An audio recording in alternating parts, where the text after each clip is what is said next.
भारतामधील साखर उद्योगात अग्रस्थानी असलेल्या वसंतदादा शुगर इन्स्टिट्यूटचे VSI पुणे या संस्थेच्या गव्हर्निंग काउन्सिल सदस्यपदी आणि सिटीझन इंटिग्रेशन पीस इन्स्टिट्यूट नवी दिल्ली यांच्या वतीनं gold medal for excellence in integrated करिता भारतज्योती अवॉर्ड या दोन्ही सन्मानाबद्दल ज्ञानेश्वरी सहकारी साखर कारखान्याचे प्रमुख मार्गदर्शक माजी आमदार नरेंद्र घुले यांचा भव्य नागरी सत्कार सोहळा नेवासा आणि शेवगाव तालुक्यातील जनतेच्या वतीनं भेंडा येथे आयोजित करण्यात आला होता। या कार्यक्रमाच्या अध्यक्षस्थानी माजी आमदार पांडुरंग अभंग होते।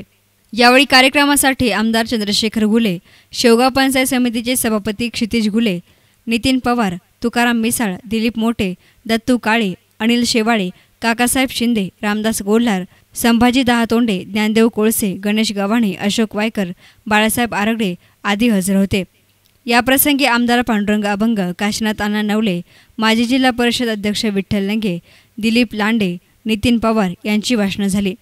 तर सत्काराला उत्तर देताना नरेंद्र घुले म्हणाले की स्वर्गीय घुले पाटलांनी आपल्याला साधी राहणी आणि उच्च विचारसरणी शिकवली, तीच पुढे आपण चालवणार आहोत। अडचण आल्यावर संघटित राहून काम करायचं आहे। सहकार वाढवण्यासाठी आणि जतन करण्यासाठी आपण सर्वांनी प्रयत्न करायला हवेत। सत्कार केल्याबद्दल मी आपल्या सर्वांचा ऋणी आहे।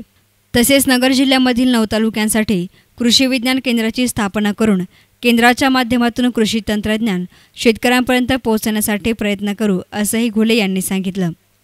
मिळाला गोल्ड मेडल मिळालं, याच्यामध्ये आपल्या सर्वांचं योगदान आहे आणि फक्त मी आपला प्रतीक असल्या कारणानं चर्चा माध्यमातून भविष्यातील 25-30 वर्षासाठी इथे उभा करण्यात आलेलं समुदायाचं 200 सकाळीच कॉम्रेड बाबा आरगडेंचा फोन झाला। त्यांना औरंगाबादला जाणारी आणि 34 किलोमीटरचं हाय टेन्शन लाईन आपल्या भेंडा सौंदाळा परिसरामध्ये आणायची आणि त्याच्यानंतर शिरसगाव, चिलखनवाडी, भानसिवरा सर्व या 8 सबस्टेशनचे बे आपण तिथे काढून या भागाला वीज पुरवठा की जेणेकरून शेतकऱ्यांच्या मोटारीला चांगल्या दाबाने वीज पुरवठा होईल अशा पद्धतीचा प्रयत्न त्या ठिकाणी करण्यात आला। त्याचबरोबर आता सांगितलं की मुळा उजवा कालव्याचं नूतनीकरण। मला नेहमी एक प्रश्न पडतो चेअरमन की पाणी भानसिवऱ्याच्या खाली यायला का अडथळा येतो?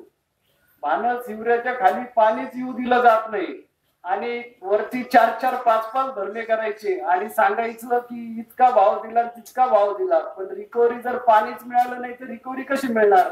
आणि हे सुद्धा आपण ज्ञानेश्वर उद्योग समूहाचे संचालक मंडळ, सभासद, ऊस उत्पादक शेतकरी आणि कामगार यांनी त्यांचे स्वागत केले। या कार्यक्रमाचे सूत्रसंचालन काकासाहेब लवडे आणि अंकुश दाभाडे यांनी केले, तर आभार सुखदेव फुलारी यांनी मानले। न्यूज रिपोर्टर राहुल कोळसे, एस9 मीडिया, नेवासा।